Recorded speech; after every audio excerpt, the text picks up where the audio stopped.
dalam keterampilan berbahasa itu ada 4 keterampilan yang diutamakan. Yang pertama, menyimak, berbicara, membaca, menulis. Karena keempatnya saling berkaitan. Di awal-awal dulu Bapak sudah membahas 4 keterampilan itu apa saja. Ya, kemudian apa hubungannya, kemudian urutannya seperti apa. Nah, urutannya menyimak, berbicara itu urutan paling pertama dipelajari oleh anak. Nah, oleh karena itu materi kita pun berdasarkan itu. Jadi dari menyimaknya dulu, kemudian berbicara, membaca dan menulis. Nah, di samping kanan itu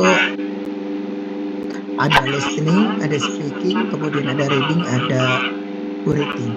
Jadi ini dalam bahasa Inggrisnya. Ya, sama di pendidikan bahasa Inggris pun 4 keterampilan ini dipelajari. Ya, tidak hanya di bahasa Indonesia, tapi di bahasa Inggris juga akan membahas 4 keterampilan atau skill komunikasi, 4 keterampilan berbahasa. Nah, kemudian keterampilan yang pertama yang akan kita bahas, ini Bapak hanya menjelaskan secara umum, nanti silahkan kalian berkelompok membahas setiap detil terkait 4 keterampilan ini. Karena ya, ini secara umum, keterampilan pertama itu adalah menyimak. Menyimak itu sama dengan mendengar dan mendengarkan. Walaupun ada perbedaan antara menyimak dengan mendengar. Menyimak sama dengan mendengarkan, tetapi menyimak tidak sama dengan mendengar. Artinya adalah kalau menyimak itu sama dengan mendengarkan, maka ada hasil yang ingin diperoleh. Tetapi kalau mendengar, sepintas lalu saja. Jadi apa yang disampaikan orang itu kita mendengar tetapi tidak menyimak, tetapi tidak tersimpan di otak kita apa yang dibicarakan orang, ya. Nah, kemudian manfaat dalam kehidupan kita. Jadi menyimak itu memiliki manfaat yang sangat besar terhadap diri kita. Salah satunya adalah untuk membangun empati. Yang kita simak tadi terkait dengan seni mendengarkan, mungkin bisa kalau kita mencoba untuk menyimak berita, menyimak cerita, menyimak orang membaca dan sebagainya. Kemudian akan manfaatnya itu untuk membantu membangun empati, meningkatkan pemahaman kita dan memperkuat hubungan interpersonal dalam berbagai konteks. Ya, nanti kita akan latihan di praktek di pertemuan ke-5 dan 6 tatap muka. Kemudian ada karakteristik menyimak secara efektif. Yang pertama adalah untuk menyimak dengan baik, maka kita harus tingkatkan konsentrasi penuh kepada yang berbicara. Ingat ya, mendengarkan dengan saksama dengan lawan bicara kita, sehingga kita menangkap apa yang disampaikan orang dan bisa mengaplikasikan atau memberikan umpan balik terhadap apa yang dibicarakan, yaitu konsentrasi. Yang kedua, memahami pesan verbal dan non-verbal. Nah, ketika orang berbicara, maka apa yang disampaikan oleh orang melalui tuturan untuk kita dengar, karena ini adalah menyimak, sehingga kata-kata yang disampaikan oleh orang itu dapat kita pahami. Ya, dapat kita pahami. Baik bentuknya kata-kata ataupun bentuknya nonverbal. Ya, misalnya dengan ekspresi dan sebagainya. Kemudian memberikan respon yang tepat. Ketika orang berbicara, kita mendengarkan, kemudian langsung memberikan respon yang cepat. Respon itu ada dua. Biasanya kan kita ada respon dengan mengatakan iya, dengan anggukan dan sebagainya. Itu boleh. Atau memberikan umpan balik langsung dari apa yang kita dengar. Yang keempat, menghindari distraksi internal. Ya. Kemudian keterampilan kedua yaitu keterampilan berbicara. Yang perlu disiapkan adalah persiapan mental untuk berbicara, apalagi khususnya berbicara bahasa Indonesia. Jadi ada yang harus kita siapkan selain materi, tapi kesiapan mental sehingga bisa tersampaikan dengan baik. Yang kedua, artikulasinya harus jelas. Saya selalu menyampaikan ketika berbicara silahkan berbicara dengan nyaring.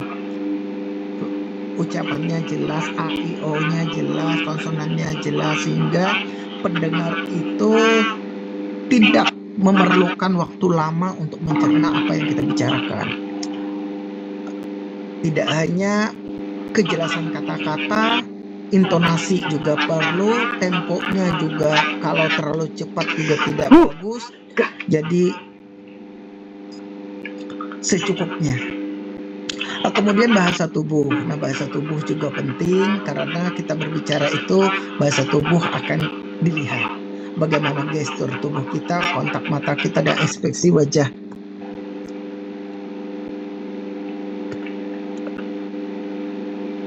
Berikutnya keterampilan membaca. Nah, ini yang ketiga, keterampilan membaca. Membaca itu sebenarnya banyak, cuma ini kita hanya melihat secara umum. Ada membaca sekilas itu artinya membaca hal-hal yang dianggap pentingnya saja, atau hanya membaca sekedar membaca. Kedua, ada membaca intensif. Nah, ini membaca dengan penuh detail karena ada yang perlu kita pahami. Jadi kita perlu pahami secara keseluruhan dari teks itu. Kemudian yang ketiga ada sintesis. Nah, kalau sintesis ini berhubungan dengan bagaimana kita memahami secara mendalam dari teks itu, apa ya teks yang kita baca. Kemudian yang keempat, analisis kritis.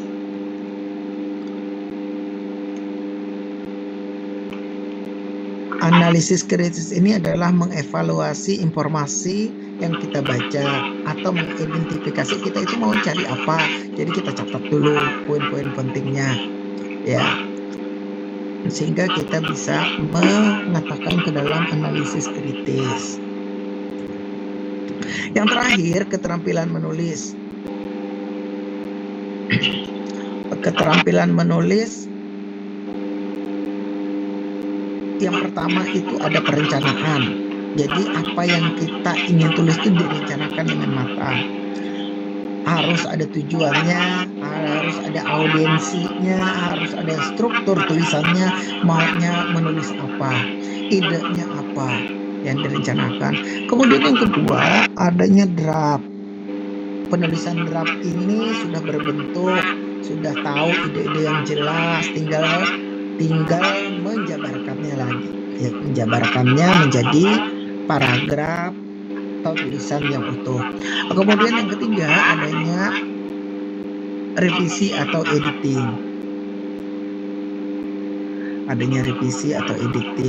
Ya, jadi ada yang apa yang diperbaiki atau apa yang diediting, baik itu struktur kalimatnya, tata bahasanya, gaya penulisan dan sebagainya, sesuai tidak dengan apa yang diharapkan oleh kita. Kemudian berikutnya, kalau menulis itu ada beragam jenis tulisan. Yang pertama itu ada tulisan narasi dan deskripsi. Narasi ini biasanya ditandai dengan adanya waktu, kemudian alur cerita atau tokohnya ada. Kalau deskripsi, kita mendeskripsikan apa yang kita lihat, ya. Jadi mau mendeskripsikan objek, maka kita deskripsikan apa yang kita lihat, itu yang kita deskripsikan. Kemudian ada eksposisi, kita memaparkan. Kemudian ada argumentasi, memberikan argumen atau pendapat di dalam tulisan. Kemudian yang berikutnya tulisan akademik dan profesional. Nah, ini nanti larinya ke karya ilmiah dan sebagainya. Kemudian jenis komunikasi digital dan media sosial. Karena media sosial itu luas, banyak, dan tidak ada aturan di penulisan di media sosial karena media sosial itu bebas untuk berekspresi. Bagaimana hubungan antar keempat keterampilan berbahasa dalam kehidupan sehari? Bisa kita lihat dari kehidupan keluarga. Kita berbicara dengan keluarga, baik itu menggunakan bahasa sehari-hari maupun dengan bahasa Indonesia. Yang kedua, di dunia kerja, 4 keterampilan itu juga digunakan. Ya, tidak hanya untuk tadi terkait dengan presentasi, menulis nilai dan sebagainya. Kemudian di dunia pendidikan sudah banyak kita lalui. Kemudian di media digital, komunikasi efektif di platform online dan sebagainya, karena banyak sekali platform yang ada di media sosial. Kemudian di masyarakat, nah kegiatan bagaimana kita bisa bersosialisasi, kemudian kita masuk dalam komunitas dan sebagainya.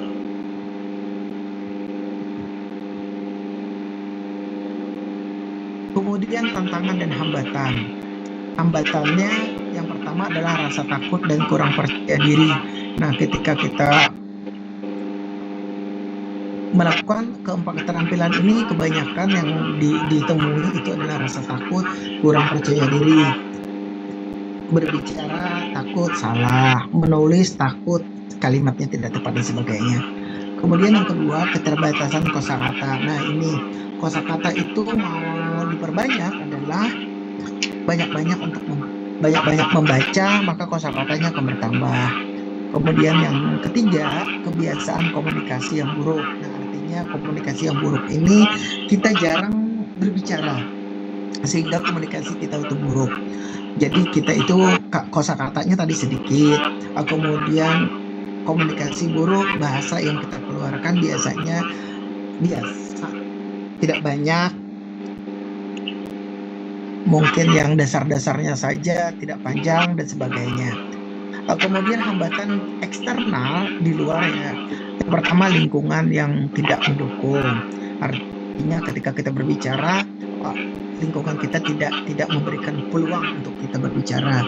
Kemudian begitu juga menulis, membaca dan sebagainya.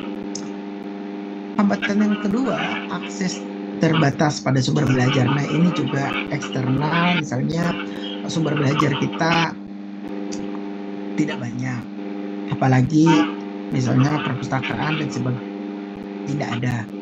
Kemudian ketiga, gangguan teknologi dan media. Nah, ini juga menjadi hambatan di luar diri ya, gangguan teknologi dan media, karena memang pada dasarnya anak-anak zaman Gen Z ini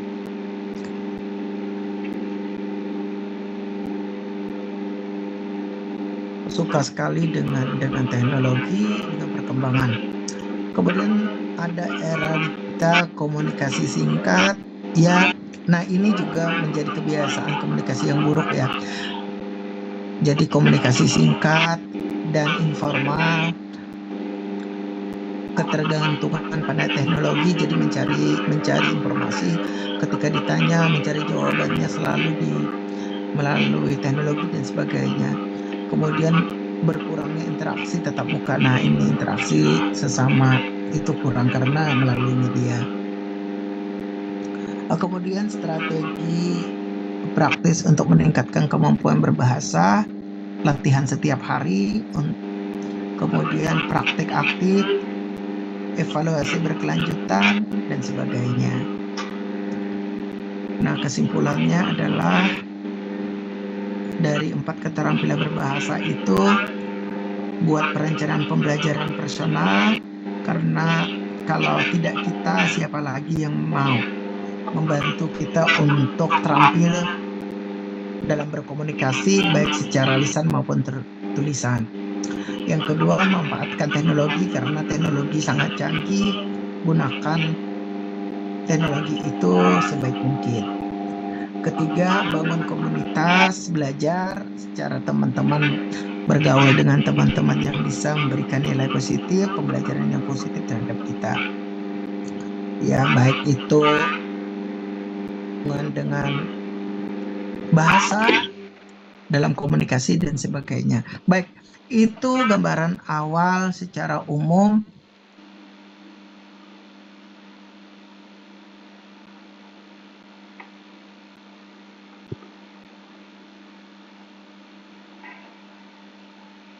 Gambaran secara umum mata kuliah kita. Baik, adakah yang ingin ditanyakan?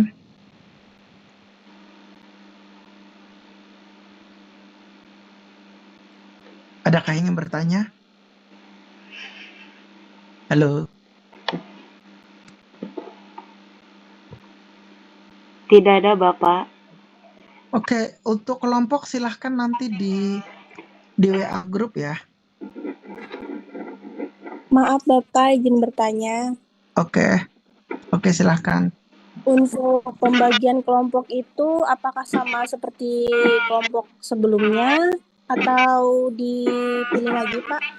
Kita kelompok sebelumnya ada 4 kelompok kah? Sudah ada? Yang 4 kelompok saja? Adalah?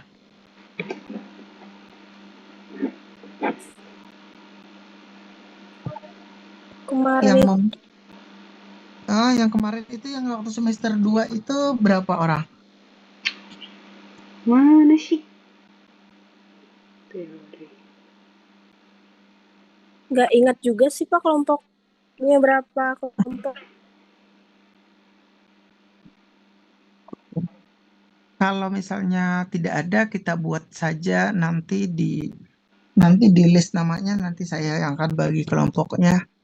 List saja di grup kita nama-namanya, nanti saya bagi dan beserta. Oke, ada lagi ingin tanyakan? Oke. Ada lagi?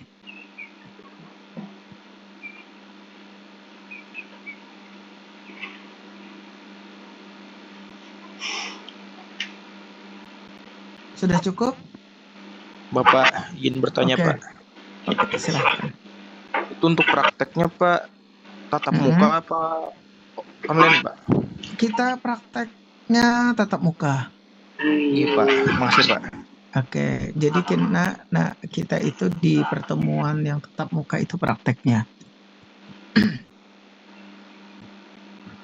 Jadi kita tidak ada UAS, tidak ada UTS-nya, jadi langsung di praktek itu. Oke, ada lagi? Sudah jelas?